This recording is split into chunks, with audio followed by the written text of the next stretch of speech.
Le sous-titrage de cette émission vous est présenté par Royal Lepage Limoges, première agence immobilière en région.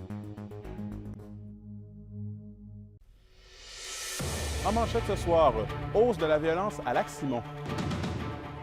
Les citoyens de la communauté sont craintifs. La MRC de la Vallée-de-l'Or visée par un grand nombre de vols de véhicules. Et inauguration de nouvelles résidences étudiantes à Amos.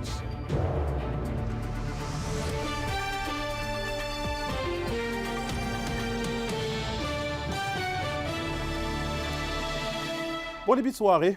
On débute le bulletin avec un dossier qui préoccupe, c'est que la violence continue de faire sentir dans la communauté de Lac-Simon. Après plusieurs événements consécutifs, des membres de la communauté veulent donc lancer un message de sensibilisation. Un reportage de Kémilia La Liberté. Qu'est-ce qu'il faisait là, en pleine nuit dans la maison, là, sans cogner à la porte? C'est un message de sensibilisation que Jeffrey Papati souhaite lancer après qu'un homme intoxiqué soit entré par infraction dans sa demeure dans la nuit de jeudi à vendredi. Bien, il est rentré comme ça dans la maison, dans la nuit après 1h du matin. J'ai essayé de l'aider, mais il a demandé de l'aide quand même. Il a collaboré avec moi quand même. Mais c'est sûr au début que j'avais la colère. Même s'il a d'abord été pris de panique, Jeffrey explique cette effraction par la détresse de l'homme. Que lui, il a demandé de l'aide après ça, quand il était assis. Je te suis pris, mais j'ai versé mes larmes. Comment il souffrait, lui. Tellement de choses que je pourrais faire pour les autres.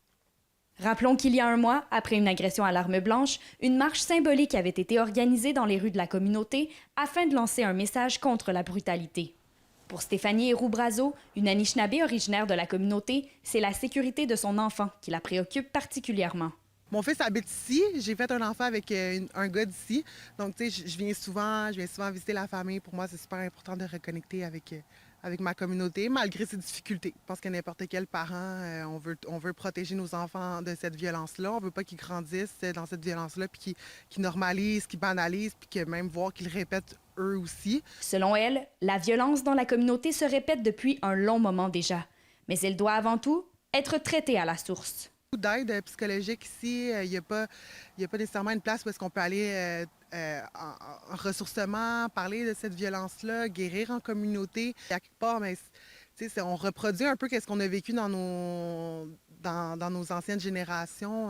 Nos parents ils se sont fait battre, violer dans les pensionnats. Donc, c'est l'humain reproduit. L'humain reproduit. Puis malheureusement, ben là, en ce moment, c'est la communauté du Lac-Simon qui en est grandement affectée. Kémilia La Liberté, RNC Nouvelles, à Lac-Simon. On s'éloigne de la violence, mais on reste dans le monde de la criminalité. Alors que la hausse du nombre de vols de véhicules inquiète dans la province, la Sûreté du Québec dénombre 54 véhicules volés dans la région en 2022. André Audet a plus de détails. 25 automobiles ont été volés dans la MRC de la Vallée-de-l'Or l'an dernier. Ce nombre qui se situe à 12 pour Rouyn-Noranda, 7 au Témiscamingue, 6 dans la MRC d'Abitibi et 4 en Abitibi-Ouest. Précisons qu'il s'agit ici que d'automobiles, donc des berlines ou des VUS. La Sûreté du Québec dénombre également 16 camionnettes ou autobus volés dans la région en 2022. La porte-parole du corps de police, Nancy Fournier, mentionne que les voleurs scrutent particulièrement les VUS et les camionnettes. Il y en a que c'est pour l'exportation, d'autres c'est pour les pièces, d'autres ils vont faire des fraudes aux assurances. Puis certaines personnes qui vont faire des vols de véhicules juste par plaisir ou parce qu'ils ont eu l'opportunité de le faire. Difficile pour la Sûreté du Québec de dire s'il y a une hausse ou non dans la région du nombre de véhicules volés, mais avec les nouvelles technologies, la chose certaine, c'est que les stratégies de vol sont plus raffinées qu'auparavant. Donc, il est plus facile de mettre la main sur un véhicule et les retrouver est également plus ardu. Il est donc important d'appliquer quelques trucs afin d'éviter le vol de son véhicule, selon Nancy Fournier de la Sûreté du Québec. C'est de s'assurer que vos portières sont bien verrouillées. Ensuite de ça, vous assurez également que vos fenêtres sont bien fermées. Ce qu'on demande aussi aux gens, c'est de ne pas laisser d'objets de valeur à la vue dans votre véhicule, et ça même si vous êtes stationné là, chez vous. Ensuite, c'est également de ne pas laisser les clés certificat d'assurance et d'immatriculation dans votre véhicule. Si vous êtes victime du vol de votre véhicule, la Sûreté du Québec rappelle qu'il est important de signaler l'incident sans tarder à votre poste de police locale et de fournir la meilleure description possible de votre véhicule. André Auder, RNC Nouvelles, Rwanda. Et à la question du jour, on vous demandait, prenez-vous des précautions en ce qui a trait à la sécurité de votre véhicule? Et vous avez répondu oui avec une écrasante majorité de 92 %. Dans le monde de l'éducation maintenant, le cégep de l'Abitibi-Témiscamingue a inauguré aujourd'hui les résidences de son campus d'Amos. La ministre de l'Enseignement supérieur était notamment sur place pour l'événement, tout comme notre collègue Yoann Carrière. Ce sont 42 étudiants du cégep de l'Abitibi-Témiscamingue et de l'UQAT qui peuvent être logés au campus d'Amos depuis 2021.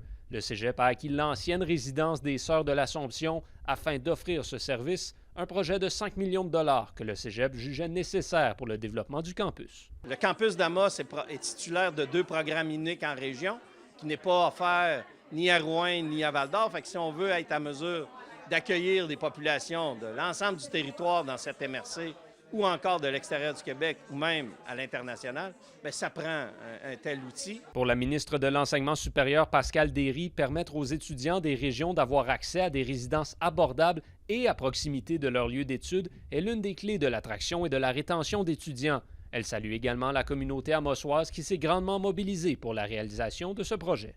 Ça prend la mobilisation des acteurs, évidemment, au niveau du cégep, au niveau de l'UQAT aussi, mais ça prend des acteurs, des promoteurs privés, ça prend aussi la ville.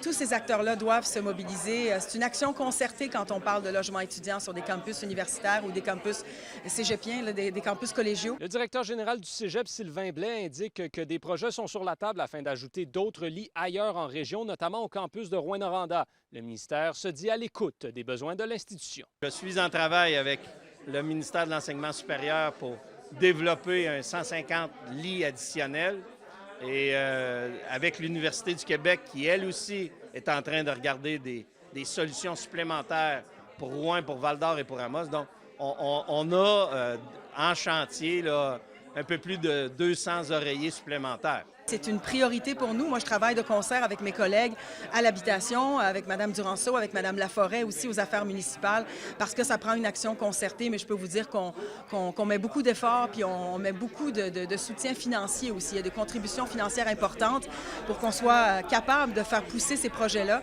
Yoann Carrière, RNC Nouvelles, Amos. Une bonne nouvelle pour Amos. Ça a fait couler beaucoup d'encre. Eh bien, au lendemain de l'annonce du départ de Mathieu Lacombe comme ministre responsable de l'Abitibi-Témiscamingue, les réactions sont toujours nombreuses. Les chambres de commerce et d'industrie de la région ont des sentiments partagés face à la nomination de Jean Boulet. Le reportage de Kimberly Hall. Les chambres de commerce et d'industrie de l'Abitibi-Témiscamingue sont prudentes face à l'arrivée de Jean Boulet comme ministre responsable de l'Abitibi-Témiscamingue. La CCIRN a fait part de sa déception face à la nomination du nouveau ministre par communiqué de presse. Elle affirme qu'il est primordial d'avoir un ministre responsable issu de la région et espère que les enjeux de la région vont être entendus. La présidente de la Chambre de commerce et d'industrie de Val-d'Or est d'ailleurs du même avis. Entre autres, de main-d'œuvre, qu'on parle d'enjeux liés au logement. Ici, en Abitibi-Témiscamingue, on a une situation qui est très, très particulière. On vit des enjeux très importants aussi au niveau de la délinquance, de l'itinérance. Valérie Gourde a tout de même espoir que Jean Boulet puisse apporter du changement positif dans la région. On a hâte de s'asseoir avec M. Boulet pour lui faire part de ces différents enjeux-là et voir de quelle façon le gouvernement du Québec pourrait nous aider là-dedans. Mais on sait que M. Boulet, de par ses fonctions, de par ses anciennes fonctions aussi, pourrait possiblement nous aider. À la Chambre de commerce et d'industrie du Centre Abitibi, le président a peur que l'histoire se répète puisque Jean Boulet provient d'une région encore plus éloignée que l'ancien ministre Mathieu Lacombe. Ça ne m'apparaît pas quelque chose de très, très viable, d'autant plus qu'on a 3 représentants de l'Assemblée nationale qui pourraient très, très bien faire le travail. Elle me dit que c'est une personne dynamique, engagée, ce qui est une bonne nouvelle. Je l'ai entendu dire qu'il y a des similitudes entre les régions qu'il représente, soit la Mauricie, nord du Québec, Abitibi-Témiscamingue.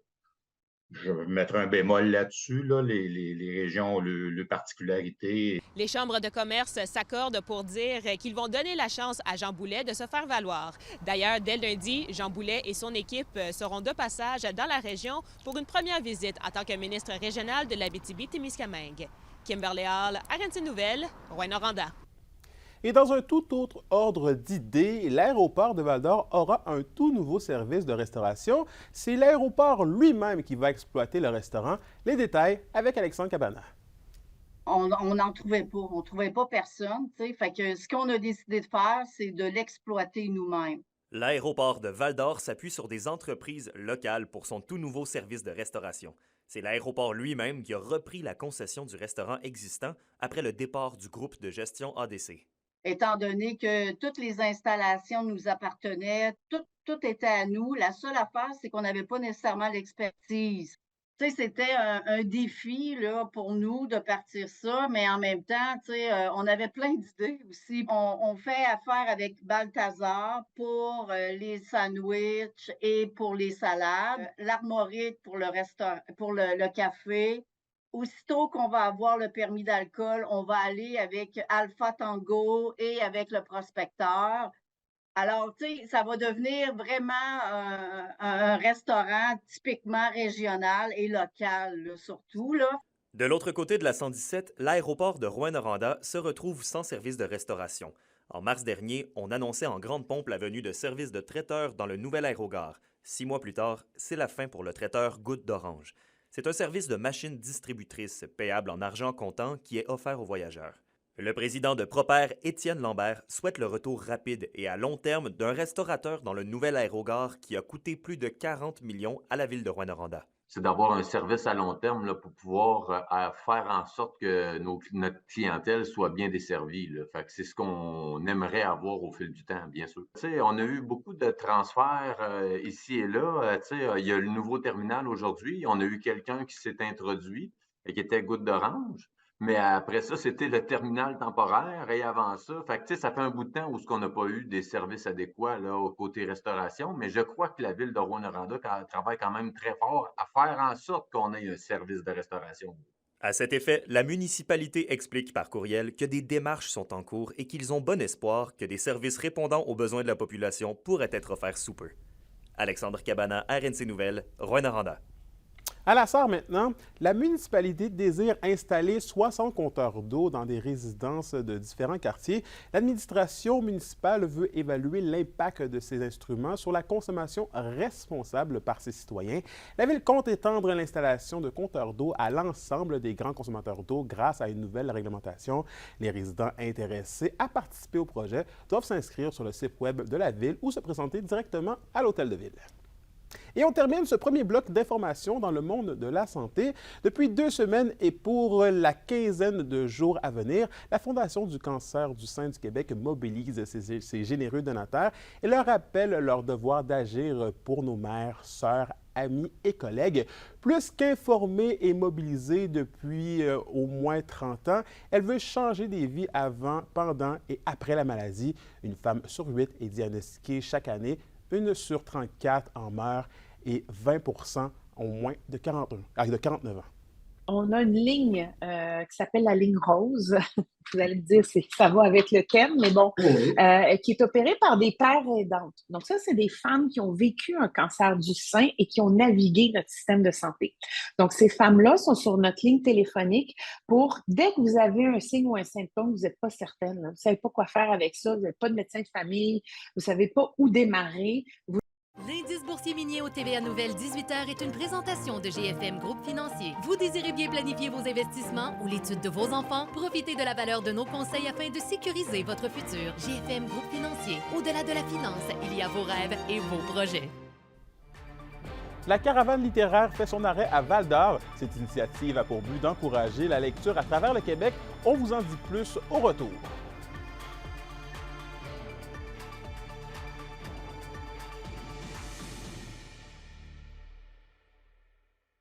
Les SADC de l'Abitibi-Témiscamingue et du nord du Québec vous présentent la bonne nouvelle économique TVA.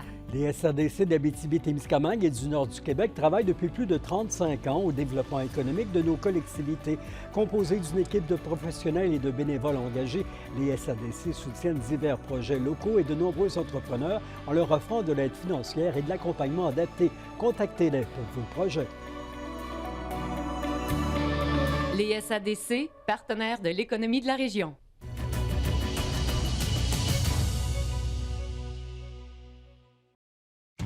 La chronique culturelle vous est présentée par Bruno et Jasmin Leclerc, denturologistes. Des cliniques à la fine pointe de la technologie pour vous servir à Lassar et à Amos.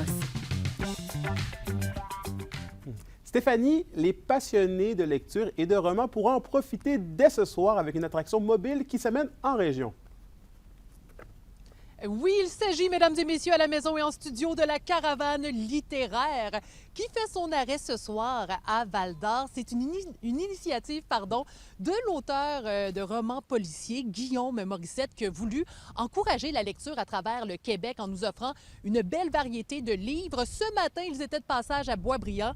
On a fait un petit arrêt du côté de Mont-Tremblant pour ensuite s'en venir vers le nord, dans le coin de Mont-Laurier, et débarquer à 18h30 du côté de Val-d'Or au Forestel. On vous attend. Vous avez jusqu'à 20h pour aller faire la rencontre de très grands auteurs. Vous allez avoir des auteurs comme Éric Kennel, vous allez avoir David Bédard, Michael Archambault. On avait Patrice Godin qui était avec nous, qui s'est envolé ce matin en urgence pour les îles de la Madeleine. On a des très, très bons auteurs. On a Sylvain Johnson qui est descendu des États-Unis, pour ne nommer que ceux-là. On a beaucoup de bons auteurs. Venez nous jaser. On est là pendant 2 heures au Forestel à Val-d'Or. Venez discuter avec nous, échanger. On est du monde bien sympathique. Je pense que oui, on est sympathique. Et Stéphanie, le Rift de Ville-Marie a créé un partenariat avec le Festival Mural de Montréal et nous présente leur nouvelle œuvre. Oui, c'est dans le but de dynamiser le milieu par des projets colorés. On a maintenant à Ville-Marie une magnifique murale qui s'intitule La Charbonne. Écoutez, c'est une œuvre qui a été réalisée en partenariat avec LVL Global, la ville de Ville-Marie ainsi que le Rift. On parle de 109 mètres, c'est pas rien, de béton coloré avec amour et passion par Camille Charbonneau et d'autres artistes de la région. On espère vraiment pouvoir faire d'autres murales du côté de Ville-Marie très prochainement. Je viens tout juste de la terminer, donc on l'a réalisé cette semaine. Ça a été quand même assez rapide parce qu'on était 5 quand même. Là, je dis on parce que j'avoue que j'ai contribué un peu aussi. Là, je voulais m'impliquer parce que je suis aussi une artiste en art visuel. Et il y avait tout ce rapport-là où l'artiste vient faire la murale ici, mais elle a une approche de partage de connaissances. Donc, les artistes qui ont participé ont pu un peu apprendre à faire de la murale. Et tout ça dans l'objectif qu'il y ait de plus en plus d'artistes qui se sentent à l'aise de proposer des murales, de faire des projets de murales dans Ville-Marie et qui aient les compétences pour le faire. Donc, c'était vraiment une expérience où il y avait plusieurs facettes et donc ça a donné cette magnifique murale colorée. Pour l'instant, là, les gens semblent très bien recevoir le projet. On a eu des commentaires super positifs. Et c'est le moment, veuve de chasse à la maison, de vous en venir me voir. Non, c'est pas qu'est-ce que vous pensez. De venir me voir au Théâtre du Cuivre, parce qu'on a quand même le gala d'humour du Gros Boc 6 qui s'amène avec 4 humoristes très talentueux. Talentueux, vous décidez le mot que vous voulez, moi ça me dérange pas. Déric Frenette va être là. On a également Jessica Chartrand, Ben Lefebvre ainsi que Josiane Aubuchon. On vous attend à compter de 20h. Profitez bien de ce gala. Que de belles choses dans notre région. Merci Stéphanie. Beaucoup d'actions dans la LHJMQ. Les Huskies et les Foreurs poursuivent leur périple dans les Maritimes. Bilan des matchs et de ceux à venir dans un instant.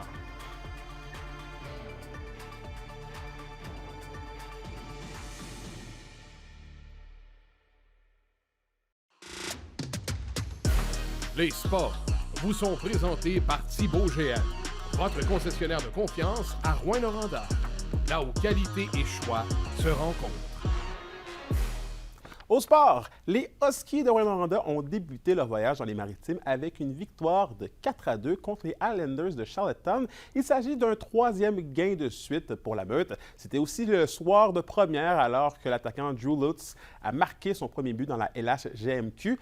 Le capitaine de l'équipe, Dylan Gill, effectue également un retour au jeu et a obtenu une passe. Le gardien William Rousseau a pour sa part repoussé 33 rondelles. Les Huskies sont de retour en action ce soir à Halifax et seront au Cap-Breton dimanche. Du côté des Foreurs, ils sont également en visite dans les Maritimes cette fin de semaine et c'est un programme chargé qui attend les hommes de Maxime Desruisseaux avec 3 matchs en 3 soirs. Le Varéor débute son périple aujourd'hui contre les Eagles au Cap-Breton. Val-d'Or va également croiser la route des Mooseheads d'Halifax samedi et des Wildcats de Moncton dimanche. Les Foreurs sont présentement sur une séquence de 2 défaites. Ils se sont d'ailleurs inclinés contre les Eagles lors de leur dernier match dimanche dernier. De beaux honneurs pour une association sportive de la région. C'est hier au Club Curling Noranda que l'organisation a reçu son prix de Club de l'année de Curling Québec. Le prix a été remis par Sonny Melançon. Le club qui a fêté ses 90 ans l'an dernier a remporté plusieurs compétitions lors de la dernière année. Par voie de communiqué, le président Patrick Bédard s'est réjoui d'avoir reçu ce prix par Curling Québec. Et on termine avec du sport collégial. Les équipes de basketball des Gaillards et des Astrels du cégep de Rouyn-Noranda, de l'Abitibi-Témiscamingue, débutent leur saison ce week-end sur la route. Les Gaillards seront à Gatineau pour affronter le cégep de l'Outaouais, alors que les Astrels seront plutôt du côté de Montréal pour y affronter les collèges John Abbott et André Grassette. Les premiers matchs à domicile seront les 4 et 5 novembre à Rouyn-Noranda. Pour une nouvelle importante à nous communiquer, contactez-nous nouvelles au pluriel à commercial-rncmedia.ca, par téléphone 1-866-463-4636 et notre site web tvaabitibi.ca.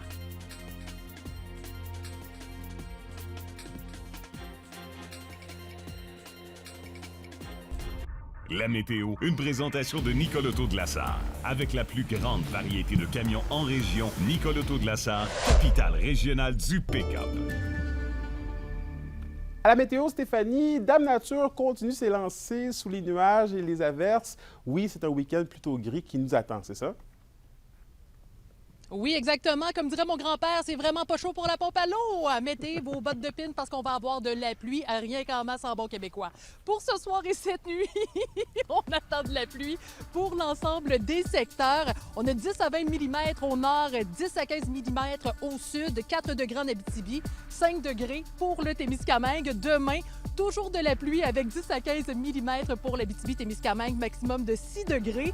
Toujours un maximum de 6 degrés pour le Témiscamingue avec 10 à 15 mm de pluie. Et en ce qui a trait dimanche, on attend de la pluie pour l'Abitibi, un maximum de 5 degrés. Pour le Témiscamingue, 16 dégage avec un maximum de 6 degrés. Également, passez un excellent week-end. Bonne fin de semaine à toi aussi, Stéphanie. C'est ce qui met fin aux actualités régionales. Merci d'avoir été des nôtres. Nous, on se retrouve de l'autre côté du week-end pour la suite des choses. D'ici là, prenez soin de vous. Bonne soirée.